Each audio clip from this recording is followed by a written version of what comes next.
नाटिकेला सुरुवात करा. तुम्ही कर. टिंग टॉंग.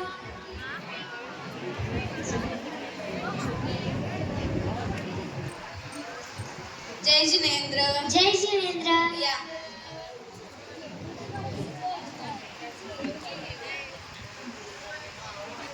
जय जिनेंद्र. जय जिनेंद्र.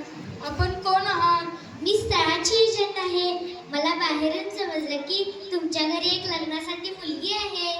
हो हो, या बसा. ही आहे आमची मुलगी. जय जिनेंद्र. जय जिनेंद्र. ही खूप सुंदर आहे. हिच्यासाठी आमच्याकडे खूप स्थळ आहेत. तुम्हाला कशा प्रकारची स्थळं हवेत?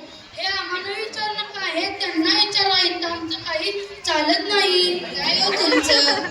मग तुम्हाला कशा प्रकारची स्थळं हवेत? तो मुलगा वेल सेटल हवा. तो खूप श्रीमंत पाहिजे. तो वकील असो, इंजिनियर असो किंवा डॉक्टर असो. आमच्याकडे वकील, डॉक्टर, इंजिनियर, शेतकरी अशा खूप प्रकारची स्थळं आहेत. बरं, मग येत्या रविवारी तुम्ही स्थळ घेऊन या. ठीक आहे. चहा वगैरे?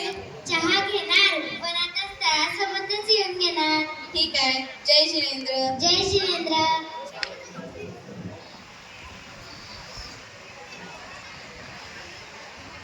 टिंग टॉंग.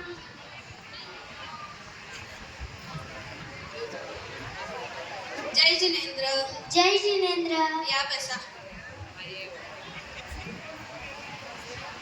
जय जिनेंद्र. या बसा. आज कुठल्या प्रकारचं स्थळ घेऊन आला आहात? आज मी तुम्हाला इंजिनियरचं स्थळ घेऊन आलो आहे. काय विचारायचं विचारून घ्या. तुमचं नाव काय आहे? माझे नाव विहान किरण चौगुले आहे. तुम्ही कुठं काम करताय? पुण्यामध्ये मोठी कंपनी आहे, तिथे काम करतो. वर्षाला 10 लाख मिळवतो. बर बर, ठीक आहे. जरा इंजिनियरना चहाचं बघ. भूमी, चहा घेऊन ये.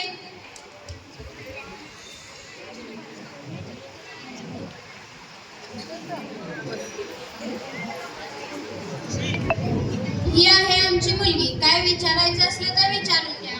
तुमचे नाव काय? भूमी पाटील. शिक्षण किती पर्यंत झाले? अहो, काय शिक्षणाचा अर्थ आणलाय? मुलगी एवढी छान सोन्यासारखी सुंदर आहे आणि तुमचं शिक्षणाचं सुरू आहे. आम्हाला मुलगी पसंत आहे म्हणून बोलून सोडून द्या. ठीक आहे, आम्हाला मुलगी पसंत आहे. तुमचं काय निरोप ते आम्हाला कळवा. जय जिनेंद्र. जय जिनेंद्र.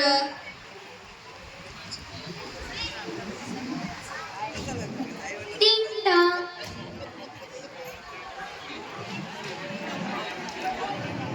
जय जिनेंद्र. जय जिनेंद्र. या बसा. जय जिनेंद्र. या बसा. आज कुठल्या प्रकारचं स्थळ घेऊन आला आहात? आज मी तुम्हाला डॉक्टरांचं स्थळ घेऊन आलो आहे. काय विचारायचं विचारून घ्या.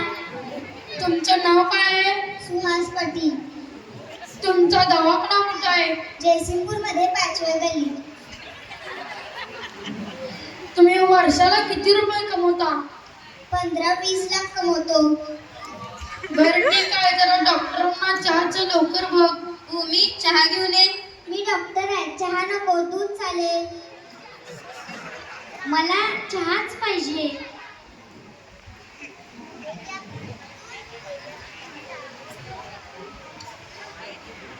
ही आमची मुलगी. काय विचारायचं असलं तर विचारून घ्या. तुमचं नाव काय? भूमी पाटील. शिक्षण किती पर्यंत झालं? B.Com. अहो, काय शिक्षणाचा अर्थ आणला? मुलगी एवढी छान सोन्यासारखी सुंदर आहे आणि तुमचं शिक्षणाचं सुरू आहे. आम्हाला मुलगी पसंत आहे म्हणून बोलून सोडून द्या. मला मुलगी पसंत आहे. तुमचं काय निरोप ते आम्हाला कळवा. जय जिनेंद्र. जय जिनेंद्र. टिंग टॉंग.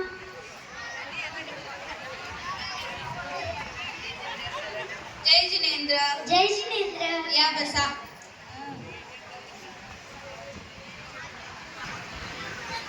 आज कोणत्या प्रकारचं स्थळ घेऊन आला आहात? आज मी तुम्हाला शेतकऱ्याचं स्थळ घेऊन आलो आहे. काय विचारायचं विचारून घ्या. तुमचं नाव काय आहे?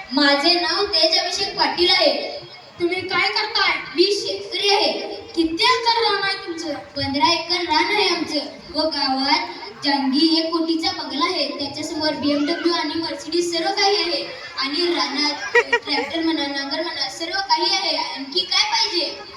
बरं ठीक आहे, वर्षाला किती रुपये कमवता? 20-25 लाख कमवतो. असं काय मोजत बसत नाही आम्ही. बरं ठीक आहे, जरा शेतकऱ्यांना चहाचं बघ.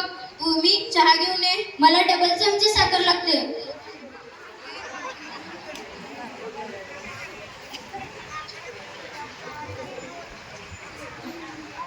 ही आमची मुलगी, काय विचारायचं असलं तर विचारून घ्या. आम्हाला काही विचारायला लागत नाही. स्वयंपाक येतं का? हो.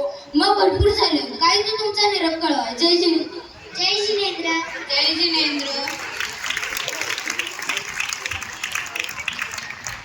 तुला वेल सेटल मुलगा होता, श्रीमंत मुलगा होता, इंजिनियर आला, शेतकरी आला, डॉक्टर आला. आम्हाला या 3 स्थळं येऊन गेली. या 3 स्थळांपैकी मला शेतकऱ्याचं स्थळ आवडलं. तुला काय आवडलं? मी भूमीशी बोलून घेते. बरं ठीक आहे, तुम्ही दोघं बोला व मला नंतर सांगा. अगं भूमी, पहिला इंजिनियर आला. त्याला 10 लाख रुपये पगार होता, पण त्याचं पुण्यात स्वतःचं घर सुद्धा नव्हतं. नंतर डॉक्टर आला. तो 15 लाख रुपये कमवत होता, पण ते स्थळ मला आवडलं नाही. नंतर शेतकरी आला. तो 20 लाख रुपये कमवत होता. त्याचं स्वतःचं घर सुद्धा होतं, पण मी तुला शेतकऱ्याच्या घरात देऊ का? अगं आई, तू प्रत्येक स्थळामध्ये असंच काही ना काहीतरी घुसपट काढतच आहेस. प्रत्येक स्थळाला नकारच देत आहेस. तुला माझं लग्न तरी करायचं आहे की नाही? अगं होईल की तुझं लग्न, एवढं काय काय करतेस? आपण अजून 4-5 स्थळे बघून घेऊ. ठीक आहे.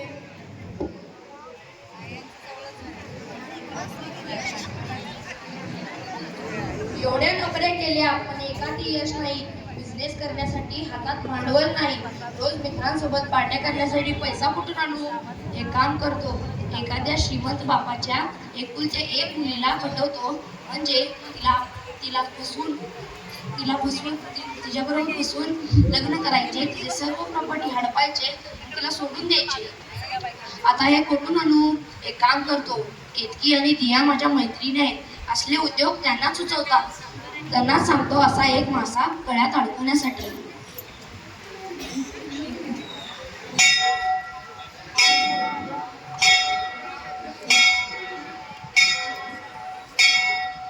हाय भूमी.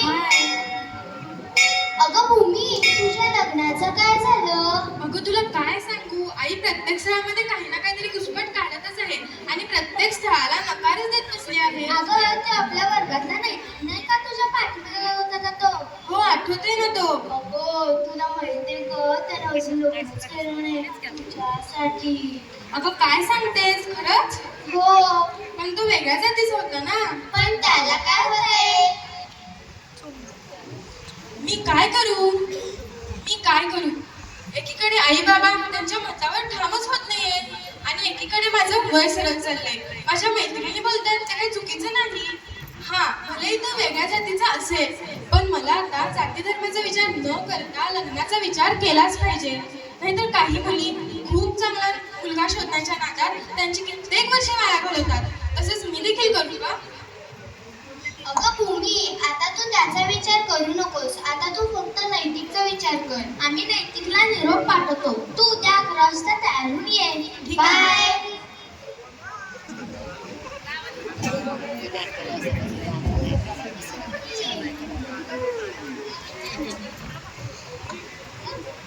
हाय नैतिक. हाय नैतिक. हाय, तुम्ही भूमीशी भेटला का? हो, आम्ही भूमीशी भेटलो. आम्ही भूमीला पटवलं आहे. तू तुझ्याशी काय बोलणार आहेस ते बोलून घे. ती आता येतच असेल. हाय भूमी. ही भूमी. हा नैतिक. अगं भूमी, आमचं काम आहे, आम्ही निघतो. तुम्हाला बोलून घ्यायचं असेल तर बोलून घ्या.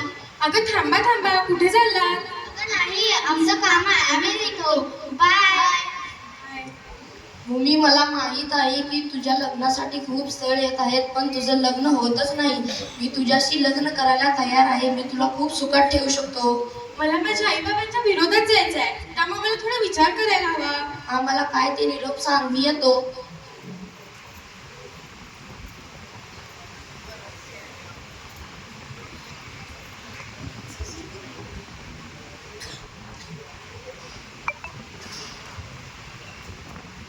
आई बाबा मला तुम्हाला काहीतरी सांगायचं आहे. बोल ना बाळा. मी लग्नाचा निर्णय घेतलाय. काय बोलतेस हे तू? तुला अक्कल तरी आहे का? अगं ऐकून तरी घे माझं बघ. मला काही सुद्धा ऐकायचं नाही आहे तुझं. अहो बाबा सांगा ना तिला. सांगतो, खाली बसून तरी घे, काय सांगते ऐकून तरी घेऊया. आई तो कॉलेजमध्ये एक मुलगा होता ना, तो खूप माझ्या पाठीमागे लागला होता. पण त्यावेळी मी तुमचा विचार करून त्याच्याशी लग्न नाही करण्याचं ठरवलं होतं. पण तुम्ही माझी इतकी वर्षी वाया घालवली आहात, आता मला त्याच्याशी लग्न करायलाच हवं. यापुढे तू एक शब्द बोलायचं नाही.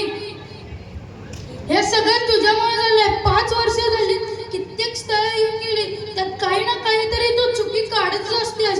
यापुढे हिला एक क्षणी घराच्या बाहेर सोडायचं नाही. मी तुमचं काही ऐकून घेणार नाही. अगं भूमी, ऐकून तरी घे. मला तुझं काहीच ऐकायचं नाहीये. माझा निर्णय झालाय. अरे देवा, हे सगळं माझ्यामुळे झाले. माझ्या सोन्यासारख्या पोरीचं माझ्या या हाताने वाटोळं करून टाकले.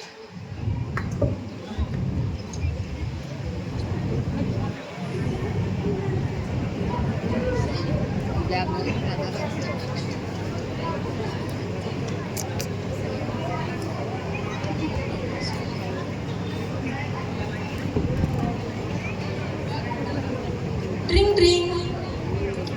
हॅलो नैतिक, माझा विचार झालाय. आज आपण पळून जाऊन लग्न करायचं. हा ठीक आहे. मी जेवढे पैसे सांगितलेस तेवढे घेतलीस का? हो घेतले ना. काही दागिने मिळाले तरी पण ते पण घे. हा बघते.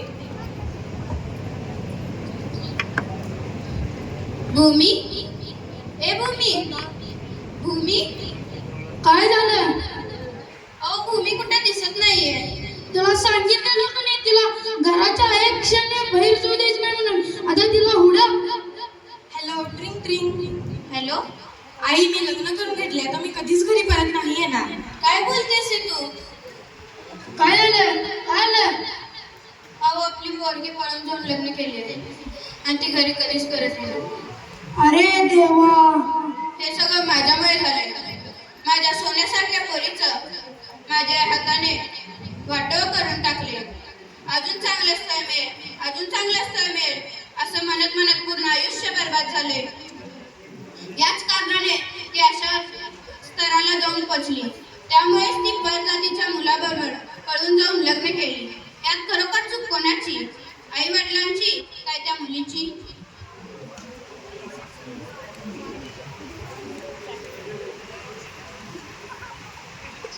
मला पैसे दे, माझे पैसे संपले आहेत. मी मित्रांसोबत पार्टी करायला बाहेर जाणार आहे. काय पार्टी करण्यासाठी पैसे मी कुठून देऊ? कुठे गेले सर्व पैसे? पैसे सगळे संपले. तुम्हीच संपवलात पैसे सगळे. जा तुझ्या बापाकडनं जाऊन घेऊन घे. मी माझ्या बाबांकडे का जाऊ? मी त्यांना सांगून आले मी तिकडे कधीच परत नाही येणार. जा मग तुझ्या बापाची प्रॉपर्टी काय करणार आहे? जा जाऊन घेऊन ये. एकदा सांगितलं ना, मी माझ्या बाबांकडे जाणार नाही. ती तुमची वैयक्तिक जबाबदारी आहे आणि ती तुम्हालाच पूर्ण करायला हवी. जा जा पैसे घेऊन ये. जा. तुम्ही माझ्यावरती खरंच प्रेम केलं की माझ्या प्रॉपर्टीवरती? प्रॉपर्टीसाठी माझा फसवून माझ्याशी लग्न केला?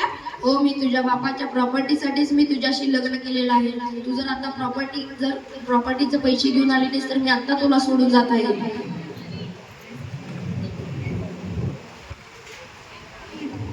शेवटी पत्री पश्चातापच आला ना.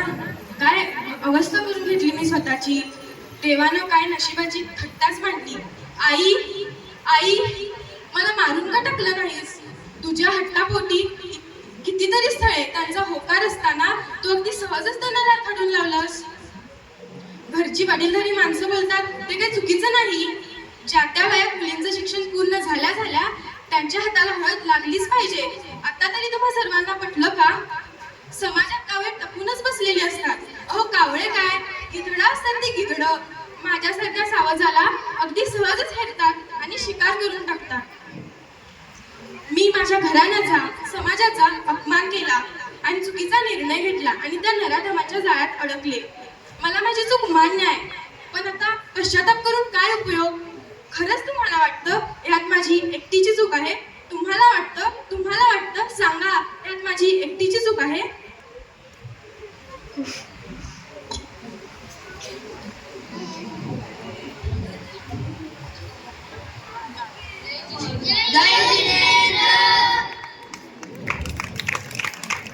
श्री 108 शांतीसागर पाठशाळा गल्ली नंबर 4 जयसिंगपूर तर्फे आपल्या समाजातील सर्व घटकांना मुलगी पळून जाण्यापाठीमागील अनेक कारणांपैकी एक प्रमुख कारण या नाटिकेद्वारे सादर करण्याचा प्रयत्न केला आहे.